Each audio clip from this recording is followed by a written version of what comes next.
दोस्तों, बड़ी खबरें सामने आ रही है। मुसीबत के वक्त ईरान के साथ सीना तानकर खड़ा हुआ चीन। अमेरिका के आर्थिक दबाव को बीजिंग ने दिया सीधा जवाब। क्या अब ट्रंप की इकोनॉमिक वार के सामने चीन ने खोल दिया मोर्चा? जानेंगे पूरा मामला। अगली खबर में आपको बताएंगे ईरान ने अमेरिकी डॉलर की दादागिरी को जड़ से खत्म करने के लिए इराक के साथ बना लिया मास्टर प्लान। अब खुद की करेंसी में करेंगे कारोबार, डॉलर के दबदबे के खिलाफ नया मोर्चा। और साथ में आपको बताएंगे फिलिस्तीन के मुद्दे पर फिर एकजुट हुए 8 बड़े मुस्लिम देश। इजरायल की E1 बस्ती योजना के खिलाफ जारी किया बयान। तो बिना समय गवाए बात करते हैं खबरों की। दोस्तों, चीन ने शुक्रवार को साफ कर दिया है कि वो ईरान को आर्थिक रूप से अलग थलग करने के अमेरिका के अभियान में शामिल नहीं होगा। बीजिंग ने अमेरिकी ट्रेजरी सचिव स्कॉट बेसेंट की उस अपील को सिरे से खारिज कर दिया है जिसमें उन्होंने चीन से अमेरिकी नीतियों का पालन करने को कहा था। यानी मुसीबत में चीन ने खुलकर ईरान का साथ दिया है। चीनी अधिकारियों ने अमेरिका के इन प्रतिबंधों और दबाव बनाने की रणनीति को पूरी तरह से बेकार बताया है। चीनी विदेश मंत्रालय के प्रवक्ता लिन जियान ने बीजिंग में पत्रकारों से बात करते हुए कहा कि प्रतिबंध और दबाव कभी भी किसी मुद्दे का समाधान नहीं कर सकते। उन्होंने सभी संबंधित पक्षों से जिम्मेदारी से काम लेने और इस समस्या को बातचीत से सुलझाने का आग्रह किया। लिन ने जोर देकर कहा कि सैन्य कार्रवाई, प्रतिबंध और दबाव केवल तनाव को बढ़ाते हैं और इससे किसी भी पक्ष को फायदा नहीं होने वाला है। उन्होंने साफ किया कि चीन उन सभी अवैध और एक तरफा प्रतिबंधों का कड़ा विरोध करता है जिनका अंतरराष्ट्रीय कानून में कोई आधार नहीं है और जिन्हें संयुक्त राष्ट्र सुरक्षा परिषद यानी UNSC की मंजूरी नहीं मिली। दोस्तों, यह विवाद तब और बढ़ गया जब अमेरिकी ट्रेजरी सचिव स्कॉट बेसेंट ने एक इंटरव्यू में चीन को चेतावनी भरे लहजे में इस अभियान का हिस्सा बनने को कहा। यानी जबरन चीन पर अमेरिका ये दबाव बना रहे थे कि ईरान के साथ कारोबार नहीं करना है और अमेरिका के पाबंदी का पालन करना है, क्योंकि अमेरिका का कहना है कि वो ईरान पर इतिहास के सबसे सख्त प्रतिबंध लगाने जा रहा है। उनके मुताबिक ये दुनिया के इतिहास में किसी भी देश को आर्थिक रूप से पूरी दुनिया से पूरी तरह अलग थलग करने यानी काटने का सबसे बड़ा और सुनियोजित प्रयास होगा।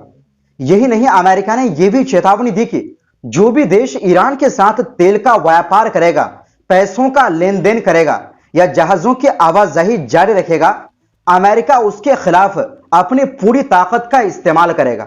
दूसरी तरफ ईरान ने अमेरिका के इस अभियान को आर्थिक आतंकवाद और मानवता के खिलाफ अपराध करार देते हुए खारिज कर दिया है।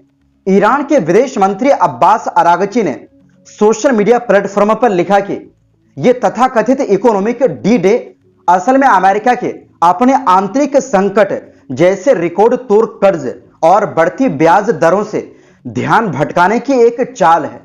उन्होंने चेतावनी दी कि अपनी पुरानी और नाकाम नीतियों को दोबारा दोहराने से अमेरिका को सिर्फ और सिर्फ शर्मनाक हार मिलेगी। ईरान के विदेश मंत्रालय ने साफ किया है कि इस तरह के कदमों से देश की स्वतंत्रता, संप्रभुता और राष्ट्रीय हितों की रक्षा करने का उनका संकल्प कमजोर नहीं होगा। वहीं दूसरी ओर दोस्तों, ईरान की संसद के स्पीकर मोहम्मद बागेर गालिबाफ ने तेहरान और बगदाद यानी ईरान और इराक के बीच होने वाले पूरे कारोबार को अमेरिकी डॉलर के बजाय अपनी खुद की राष्ट्रीय मुद्राओं यानी दीनार और रियाल में करने की पुरजोर वकालत की है ताकि अमेरिकी डॉलर के दबदबे को एक करारा झटका दिया जा सके। गालिबाफ ने यह बड़ी बात बगदाद में ईरानी दूतावास के अंदर ईरान और इराक के बड़े व्यापारियों के साथ गुरुवार को हुई एक खास बैठक में कही, जिसकी पूरी तफसील शुक्रवार के दिन ईरानी संसद की समाचार एजेंसी इकाना ने दुनिया के सामने रखी।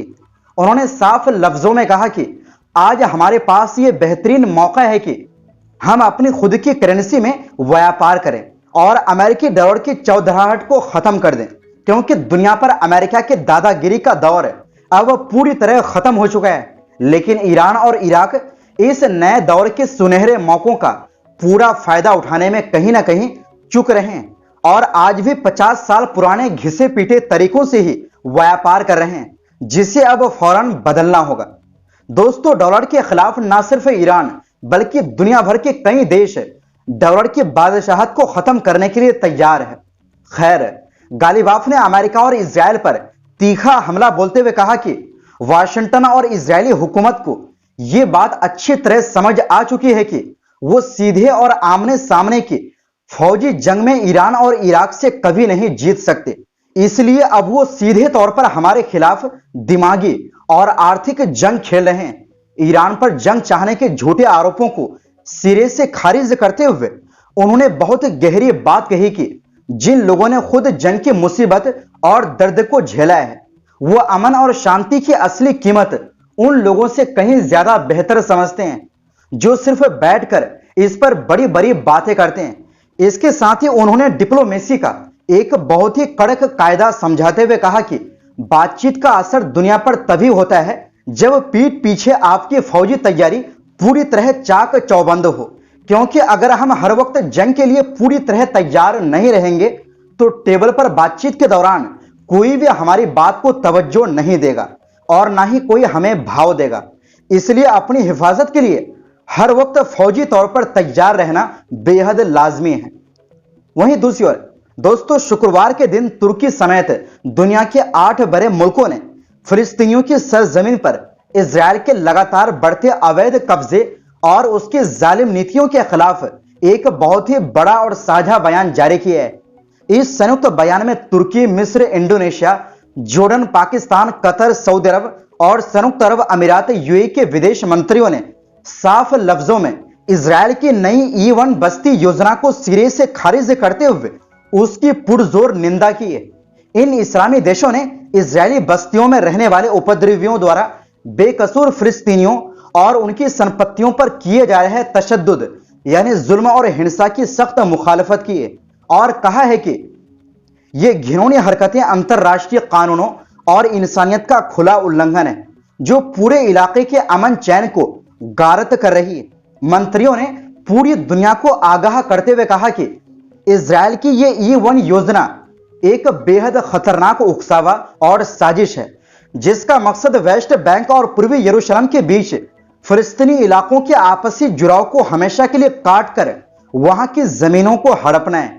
यह साजिश 1967 की सीमाओं के आधार पर बनने वाले एक आजाद और संप्रभु फिलिस्तीनी देश के वजूद को ही मिटा देगी जिसकी राजधानी पूर्वी यरूशलेम होनी चाहिए। बयान में कहा गया है कि इजरायल के यह आक्रामक कदम शांति कायम करने की तमाम अंतरराष्ट्रीय कोशिशों को सीधी चुनौती दे रहे हैं, जिसमें अमेरिकी राष्ट्रपति डोनाल्ड ट्रंप की वो योजना भी शामिल है जो जबरन विस्थापन और कब्जे का विरोध करती है। इन सभी मुल्कों ने एक सुर में कहा कि अंतरराष्ट्रीय नियमों के मुताबिक 2 राज्य समाधान ही इंसाफ और हमेशा के लिए अमन कायम करने का एकमात्र रास्ता है। इसके साथ ही इन देशों ने उन सभी गुनहगारों, संस्थाओं और कंपनियों पर कड़े अंतरराष्ट्रीय प्रतिबंध लगाने की मांग की है जो इन अवैध बस्तियों को बसाने में मदद कर रहे हैं या उन्हें पैसा दे रहे हैं। आखिर में उन्होंने यूएन सिक्योरिटी काउंसिल और दुनिया की महाशक्तियों से पुरजोर अपील की है कि वो इस E1 योजना को तुरंत रुकवाने के लिए सख्त और प्रभावी कदम उठाएं ताकि मजलूम फिलिस्तीनियों के हक और उनके आजाद मुल्क के सपने की हिफाजत की जा सके।